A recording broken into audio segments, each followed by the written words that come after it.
Bir dakika hocam halledeceğim. Ya ben çekeceğim ben. Kalın.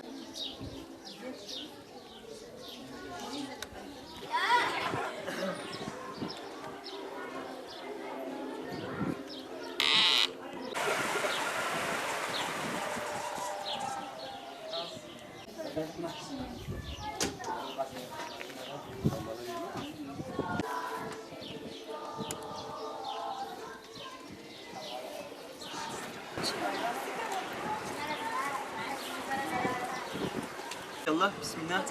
Evet, şu an oldu. 243. Tamam. Dur. Hocam bir dakika. Burada gayrı. Tamam. Rüzgar türbinimizin enerjisini 12 voltluk aküye depoluyoruz. Bu depoladığımız enerji inverter sayesinde 120 volta çıkartıyor ve 4 adet ampulü başarılı bir şekilde yakmaktadır. Ve ayrıca bilgisayarı gördüğünüz gibi şarj ediyor. Ve şarj ettiğimiz aküleri arkadaşlarımıza da robot arkadaşlarımıza da verebiliyoruz.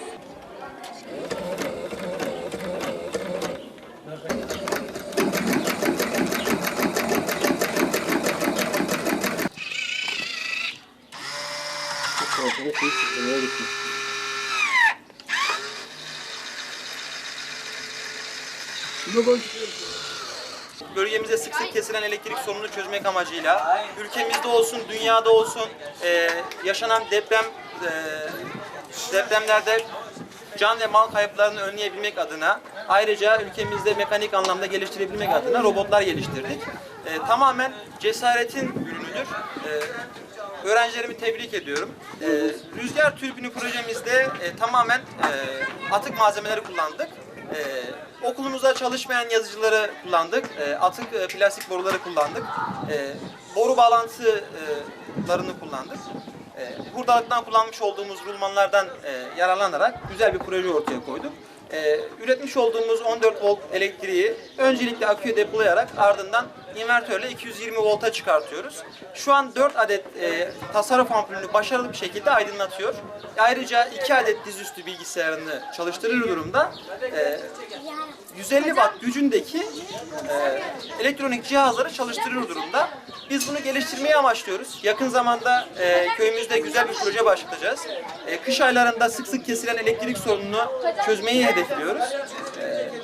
Her evin bir çatısında rüzgar türbini ile köy sakinlerinin sorunlarını çözmeyi amaçlıyoruz.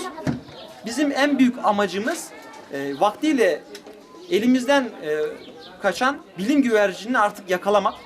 Geleceğin mucitlerini yetiştirmek, geleceğin Hazarfen Ahmet Çelebilerini yetiştirmek, geleceğin Ali Kuşçularını, geleceğin El Cezerilerini yetiştirmek ve şurada çok büyük bir noktaya dem vurmak istiyorum. Bizler bu topraklarda vaktiyle Artuklu Beyliği'nin zamanında robotik bilimin kurucusu El Cezeri'nin torunlarıyız.